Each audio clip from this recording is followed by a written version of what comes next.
están? Bienvenidos a un nuevo y último capítulo de La Constitución en Simple. Felices de poder entregarles a ustedes este contenido, agradecidos también de poder realizar este espacio de La Constitución en Simple, donde les entregamos los principales ejes de la propuesta constitucional que, recuerden ustedes, tenemos que votar de manera obligatoria el 17 de diciembre. Hemos tenido al mejor analista siempre, Alejandro Fernández, con nosotros, director ejecutivo de Fundación Pacto Social, abogado además y magíster en Derecho. Demasiado pergamino. Alejandro, bienvenido. Muchas gracias, Sonia. Más, Alejandro, como lo contamos en el primer capítulo del equipo de la Secretaría de Participación, una de las instancias de participación ciudadana, en este caso tú, representando, comillas, ¿no?, a la Universidad Católica o desde la Secretaría de Participación de la Universidad Católica. En el capítulo 1, lo que hicimos básicamente fue hacer un resumen, porque estamos hablando de Constitución, cómo ha pasado este proceso, que la verdad es que ha sido largo, pero ha sido también de aprendizaje y cómo llegamos hasta este punto. Eso hicimos en el capítulo 1. En el capítulo 2 tú me vas ayudando los principales cambios al sistema político, ¿no? Hablamos de cómo afectaba a todos los cambios al crecimiento económico, al crecimiento económico, al empleo, sistema político, al sistema político, Banco Central, derecho de propiedad. Perfecto. Claro.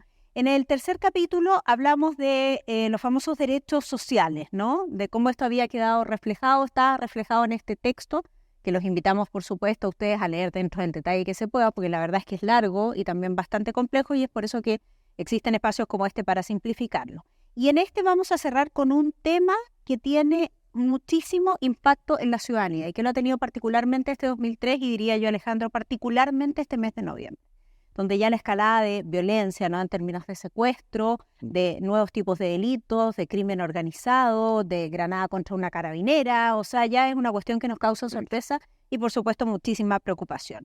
Eje principal de lo que estamos sufriendo actualmente los chilenos. ¿Qué dice la propuesta de Constitución al respecto? Es lo que vamos a comenzar a analizar entonces junto a Alejandro.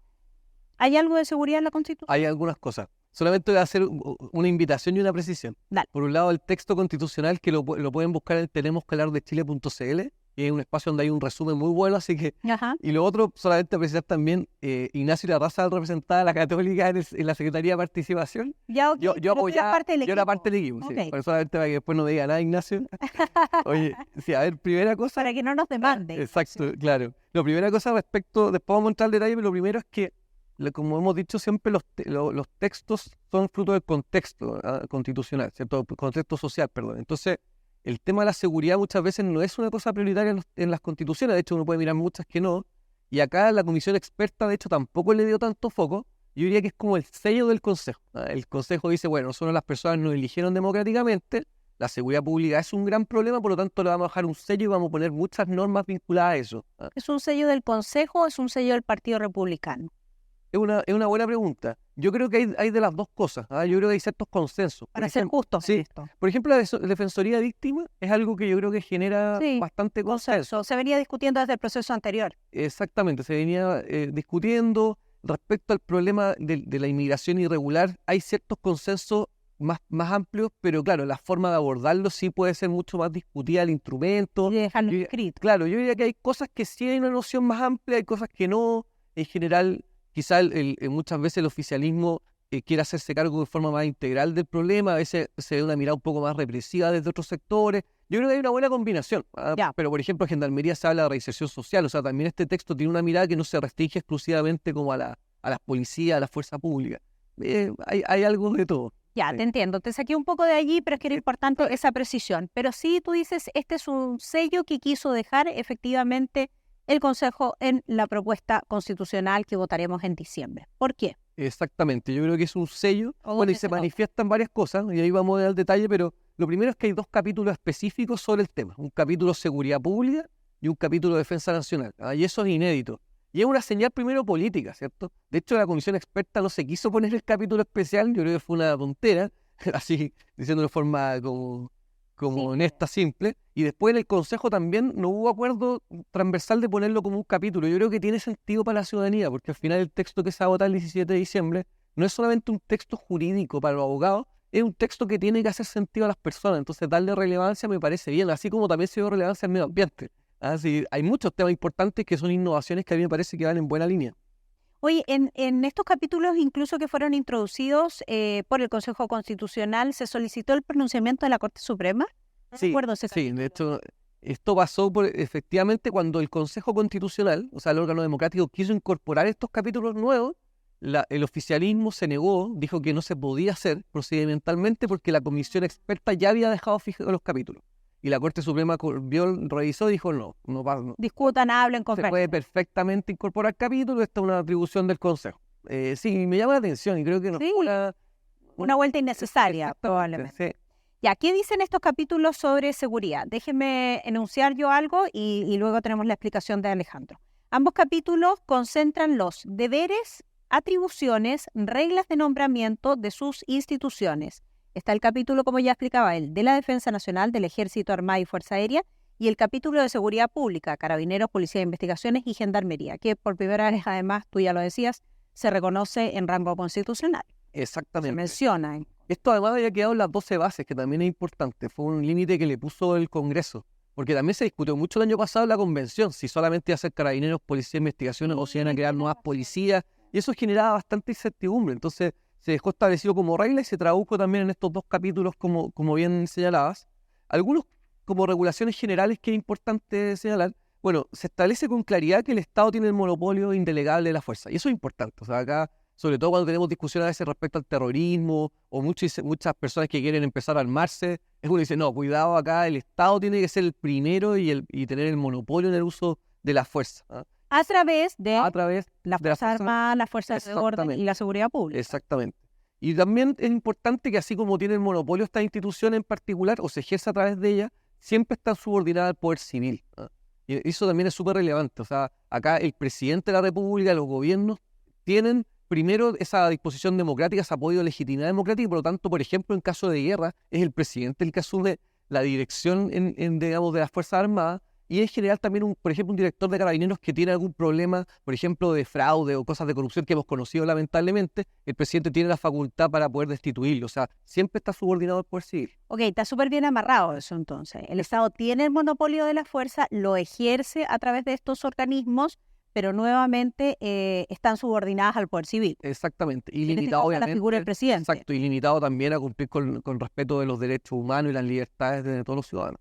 Tienes algunas innovaciones concretas que incluiste aquí, ¿no? Que se relacionan con estas instituciones y que van más allá de los nuevos capítulos. ¿Cuáles son esas? Sí, yo diría que esto también muestra como una idea de querer fortalecer a las policías. ¿Ah? O sea, cuando uno ve, por ejemplo, que en el periodo de estallido social y el periodo posterior hubo una sensación de que había menos respaldo, y de hecho en el Congreso de forma transversal, eso es importante, se aprobó esta ley Naim Retamal, o al menos con sectores de izquierda y derecha. ¿Ah? Mientras se discutía todo el texto constitucional. Exactamente, y esa ley básicamente lo que quería hacer es dejar clara la legítima defensa de las policías, ¿no? O sea, el uso racional de la fuerza pueda eximir de responsabilidad penal. O sea, si un carabinero ocupa de buena forma el arma en un contexto determinado, tener tranquilidad que después no va a ser condenado por el uso del arma. ¿Ah? Y eso se aprobó en el Congreso y se quiso dejar también en el texto constitucional. ¿Ah? Nuevamente con una lógica como de darle más seguridad, más solidez a ese respaldo. Y lo otro que es súper interesante es la seguridad municipal. Sí, Esto es una innovación que tiene en el texto constitucional. Sí. Se restringe, obviamente, se habla de hecho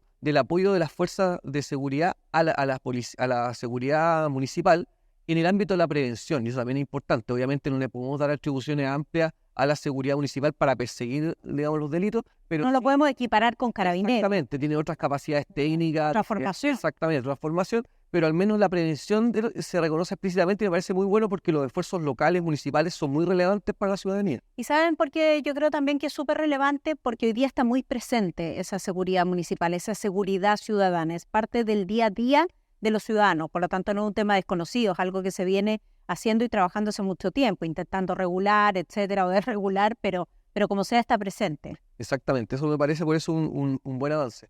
¿Qué pasa con el derecho a la seguridad? ¿También es un nuevo derecho? ¿Tengo derecho como ciudadano en esta nueva propuesta constitucional a la seguridad? Sí, eso me parece también un avance interesante. Esto se discutió en la convención, finalmente no se incorporó o no en los términos que se quería, y aquí se habla de derecho a vivir en un entorno seguro, ¿eh? Y el deber del Estado de garantizar una protección efectiva de las personas contra la delincuencia, y en particular contra el terrorismo y la violencia criminal organizada. ¿Eh? Entonces, por un lado el derecho a las personas, por otro lado la obligación del Estado, y esto, como lo vimos en el capítulo anterior, se puede incluso exigir vía acción de protección. O sea, igual da al menos la posibilidad como de presionar al Estado a, oye, hágase cargo del problema de la seguridad. ¿Eh? Y eso me parece que es relevante, nuevamente, como lo decimos siempre y lo repito, no son cambios mágicos, ¿cierto?, de un día para otro, pero al menos una exigencia y un derecho que queda explícitamente consagrado. Pero queda consagrado la siguiente forma de que el Estado debe garantizar una protección efectiva de las personas contra la delincuencia y dice especialmente, y hace el énfasis, contra el terrorismo y la violencia criminal organizada. Volvemos entonces, aquí este es un texto que se ha generado en el contexto actual, en el año 2023, pensando en eso, en las necesidades hoy día de la población. Sí, eso es súper importante como van respondiendo, como digo, a los contextos. De hecho, yo diría que hay algunas medidas vinculadas directamente a los hechos violentos en el contexto del estallido social. Obviamente que hubo muchas manifestaciones pacíficas, no las vamos a desconocer, y tuvieron, digamos, muchas personas que la fuerza necesaria para estar hablando de estos temas también. Exactamente, pero evidentemente hubo también hechos violentos y que generaron un cierto temor, y en eso se establecen, yo diría, principalmente hay dos cosas que podríamos decir como innovaciones vinculadas a eso. Por un lado, el Estado como principal defensor del Estado de Derecho, ¿eh? Y la obligación de generar acciones para lograrlo. O sea, el Estado tiene que ser el primero, evidentemente, en garantizar esa seguridad, ese orden público, esa paz. No puede retroceder. Exactamente, y en eso sentido el Estado también es el gobierno. O sea, aquí todo el sistema político, todos los órganos del Estado, Poder Judicial, Ministerio Público, tienen que proteger nuestro Estado de Derecho. Y lo otro, el derecho a reunión. Hoy día está consagrado en la Constitución, pero aquí se le agrega además el que tiene que respetar los derechos de quienes no son parte de la reunión y la propiedad pública y privada. Eso evidentemente está vinculado a cuando es un exceso del uso del derecho, un abuso, ¿cierto? Si el derecho a reunión evidentemente hay que respetarlo, pero cuando significa transgredir, digamos, los derechos de otras personas, romper la propiedad, evidentemente eso tiene que tener un límite y acá se pone expresamente en la Constitución. Me dio la sensación de que esto estaba ligado, por ejemplo, a la realidad que tuvieron que vivir los vecinos de Plaza Italia, de Plaza Baquedano, donde efectivamente tanto el comercio como las viviendas fueron dañadas, ¿no? Porque este se transformó en el punto neurálgico de la reunión masiva de la protesta descontrolada en la mayoría de las ocasiones, que terminó rompiendo. Y además, si es que no rompiendo, alejando a parte comercial importante del centro. Exactamente. Y eso en ese sentido nuevamente se transforman en mandatos. Acá el Estado tiene que activamente proteger la propiedad privada y pública, tiene que permitir la reunión, pero también con ciertos límites. O sea, creo que estos son finalmente respaldos simbólicos, pero que tienen relevancia. O sea, cuando a Carabineros se le quitó apoyo desde el sector, desde el sistema político, evidentemente no pudo actuar con la misma legitimidad ciudadana. Hoy día ha recuperado respaldo, lo que no quita evidentemente que cuando han habido casos de abusos de derechos humanos, cosas que están fuera, evidentemente hay que sancionarlas con todo el rigor de la ley, pero institucionalmente al menos es muy preocupante cuando se quita legitimidad a las fuerzas de orden y seguridad o a las fuerzas armadas. O sea, a ambos puntos se les debe poner importancia, ¿no? Se les debe poner atención. Más allá del derecho, Alejandro, ¿hay nuevas medidas para darle mayor protección a las víctimas? Sí, la Defensoría. Esto es una innovación que lo conversábamos antes. Hoy día lo que existe es solamente la Defensoría Penal Pública. Esa Defensoría es para las personas que son imputadas por un delito. ¿No? Vamos a ir, bueno... En el sentido, como hablamos muchas veces, que solo existe eso, hay un desequilibrio total respecto de la víctima. Exacto, es legítimo evidentemente, porque de hecho hay casos donde el imputado nadie quiere defenderlo. No voy a empezar a dar ejemplos en muchos contingentes, pero está bien que tenga defensa, pero claro, ¿cómo no va a tener derecho a la víctima? ¿Cierto? Una persona sufre un delito y no solamente derecho como a ir al juicio a defenderse, sino que nunca más sabe nada, no se informa, no hay apoyo psicológico, ninguna cosa. Entonces acá se crea este órgano que evidentemente hay que hacerlo por ley, hay que poner recursos, pero a mí me parece muy relevante simbólicamente y también en los hechos. Y dice que especialmente tiene que preocuparse de los delitos de terrorismo, narcotráfico, corrupción, crimen organizado, trata de personas. O sea, nuevamente lo que tú decías, en el contexto actual hay delitos mucho más violentos, más graves. Evidentemente el robo también es importante, ¿cierto? Otro tipo de acciones, pero acá estamos hablando ya de un nivel de delincuencia mucho más compleja y a donde la Defensoría tiene que tener un rol protagonista. Y agrega, porque el nuevo órgano lo que busca es brindar satisfactoriamente no solo una defensa gratuita, jurídica gratuita, quiero decir, sino también atención psicológica, lo mencionaba ya Alejandro, social, y velar por el cumplimiento de mecanismos de recuerdos de víctimas en casos de violencia intrafamiliar, donde no se cumple el alejamiento del agresor de su pareja, por más dictamen que haya hecho el Poder Judicial o la Corte o quien corresponda. Exactamente, son para muchos casos de resguardo, pero ahí vemos casos graves, o sea, donde sabemos constantemente cuando hay femicidio, después nos enteramos de que hubo ninguna medida para resguardar a esas víctimas, y ahí la Defensoría debería tener digamos, poner foco prioritario en ese tipo de resguardo. ¿Hay cambios en el Ministerio Público? Hay cambios en el Ministerio Público también, se crea una fiscalía supraterritorial. Las fiscalías están organizadas por territorio, entonces, en general, si hay un delito en Santiago, bueno, va a haber una fiscalía, que de hecho hay varias fiscalías en el caso de la Oriente, la Poniente. Y si en Rancagua habrá otra en O'Higgins, etcétera.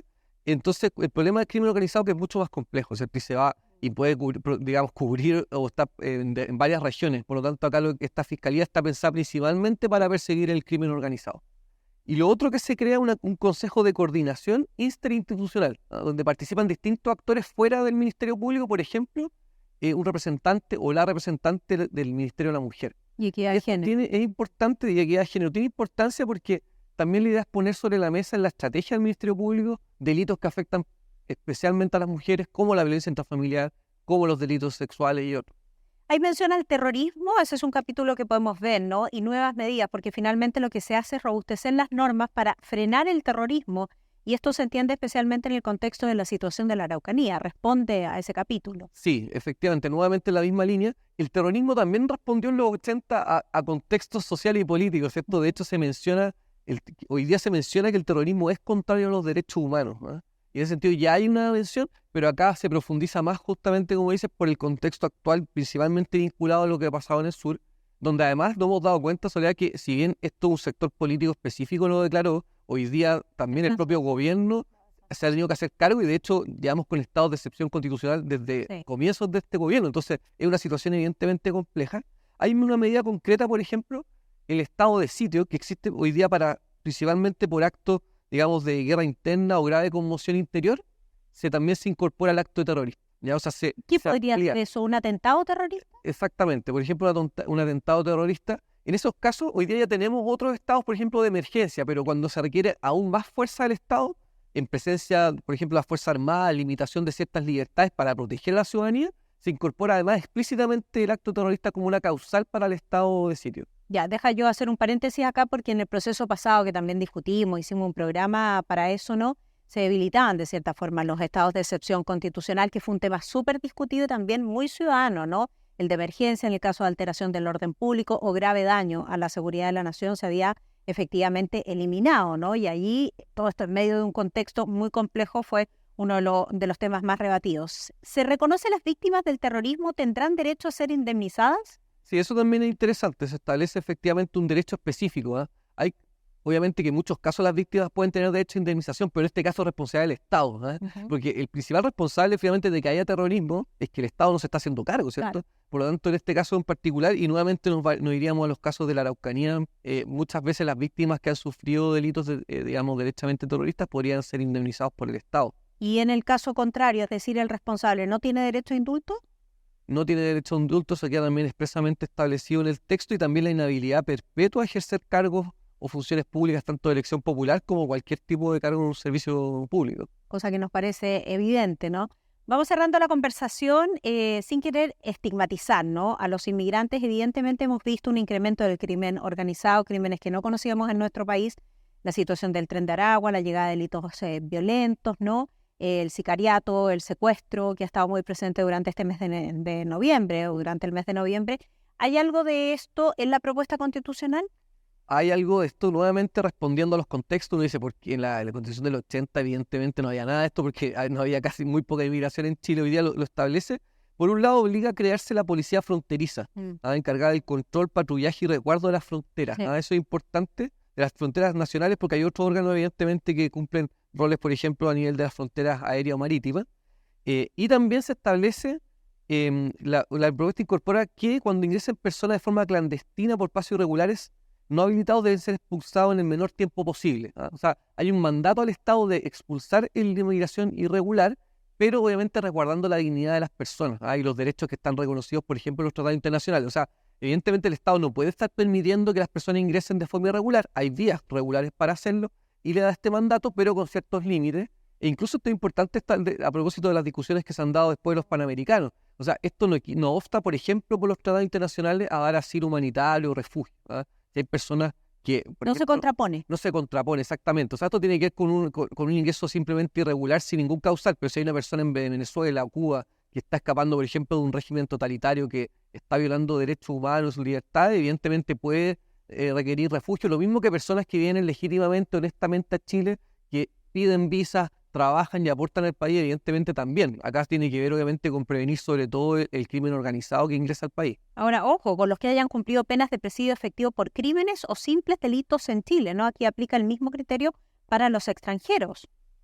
Eso es súper importante porque hoy día está lleno de personas que cometen delitos en Chile y después no son expulsados. ¿Ah? Y es muy excepcional, de hecho, está lleno, y eso es un problema del Estado como no ha tenido la capacidad. Evidentemente, una persona que comete un delito en Chile, uno puede decir, ya, bienvenido a nuestro país, pero si además viene a cometer delitos, tiene que ser expulsado a sus países de origen, y ahí hemos tenido mucha debilidad desde el punto de vista del Estado, y me parece bien que se refuerce a nivel constitucional. Y responde a gran parte del problema que tenemos actualmente. En la misma línea serán sancionadas, dice la propuesta constitucional, las personas, instituciones o grupos que organice, financie o ejecute con ánimo de lucro el ingreso irregular y no autorizado de personas a nuestro territorio. Sí, eso se ve bastante ¿Hay frecuente. consenso en estos temas?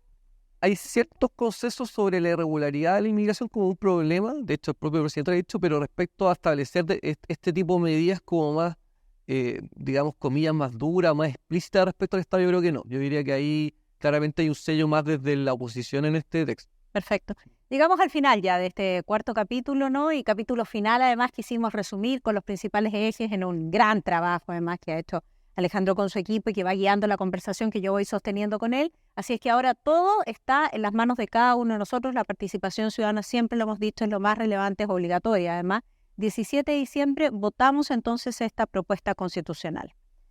Tenemos que agradecer a alguien que empujó que estuviésemos acá. Sí, exactamente, para que nuevamente este año estuviéramos. Ahí voy a dar la gracia a Matías Sáez, un amigo que me dijo, no puedo leerme el texto, son muchos artículos, por favor, den otras alternativas. Y dije, bueno, vamos a hacer el esfuerzo, voy a llamar a Sole a ver si está disponible para que hagamos este tipo de contenidos que creo que aportan efectivamente a la comprensión del proceso y poder votar informado en diciembre. Como digo yo, logran ordenar la mente. Alejandro, ¿quieres decir algo más respecto a solamente agradecer, de verdad llamar a informarse, porque obviamente nuevamente se juega algo relevante en este plebiscito. Sí, yo me voy a sumar a eso, algo muy relevante se juega en este plebiscito, así es que a leer, a estudiar, a ver, a repasar estos propios capítulos y también otros contenidos que se están dando a través de otros medios.